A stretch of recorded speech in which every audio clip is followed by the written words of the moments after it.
தமிழக மக்களே வணக்கம். தினமொழி என்ற முறையில் இன்றைக்கு உள்ள அறிவுரை என்னவென்றால், கோபம் வேண்டாம், கோபம் வேண்டாம். கோபம் ஒரு மனிதனை கொன்றும், கோபம் ஒரு குடும்பத்தை அழிச்சிடும். மூர்க்க கோபம் வேண்டாம், கடுங்கோபம் வேண்டாம். கடுங்கோபம் உங்களையே அழிச்சிடும். கோபத்தோடு எந்திரிக்கிறவன் நஷ்டத்தோடு தான் உட்காருவான். அதிக கோபப்படும் போது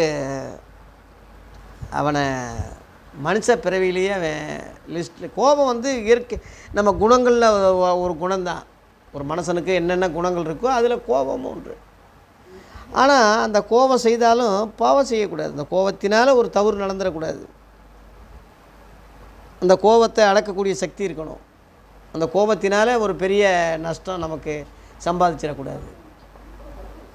பழி வாங்குகிற தன்மை, கோபம் வருஷக்கணக்கில் கோபமாகவே இருக்கிறது.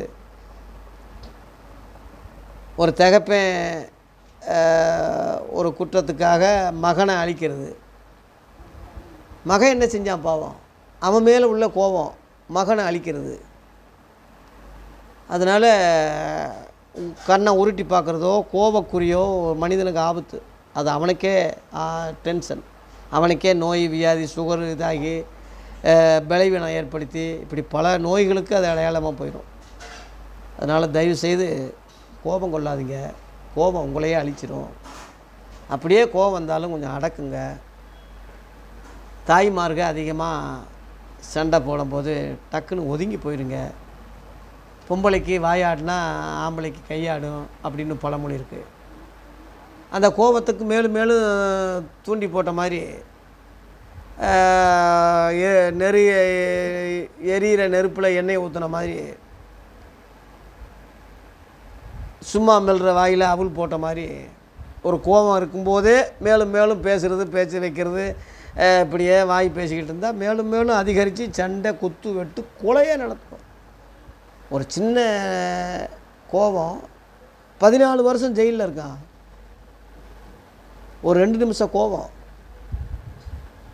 பின்னாடி இப்படி செஞ்சிட்டனேன்னு வருந்துவான். வருந்து என்ன செய்ய? நான் சிறையில் இருந்திருக்கேன் ஒரு பொது காரியத்துக்கு. சின்ன சின்ன கோபத்துக்காக மனைவியை வெட்டுறது, அப்பாவை வெட்டுற மகனை கொல்கிற தகப்பன், ஒரு சின்ன கோபத்தில் அண்ணன் தம்பி வெட்டிக்கிறது, ஆறுவது சினம். கொஞ்ச நேரம் ஆறிடும். ஆனால் விளைவு பயங்கரமாக இருக்குது. வருஷக்கணக்கில் அனுபவிக்கிறான். எவ்வளோ பெரிய மடத்தனம், முட்டாத்தனம். தயவுசெய்து கோபத்தை அடக்குங்க, கோபக்குரிய விட்டுருங்க. அப்படியே கோபம் வந்தாலும் டக்குன்னு வெளியே போயிருங்க. வெளியே கொஞ்சம் அடக்கி கோபத்தை அடக்க அந்த சக்தி இருக்குது நமக்கு, இறைவன் கொடுத்துருக்காரு. அப்படி பழகிக்கிங்க. கோபத்தினால் உங்களை அழிச்சிக்கிறாதீங்க, மற்றவங்களையும் அழிக்காதீங்க. கோபத்தை அடக்குங்க என்ற அறிவுரையை இன்றைய அறிவுரையாக ஏற்றுக்குங்க. நன்றி, வணக்கம்.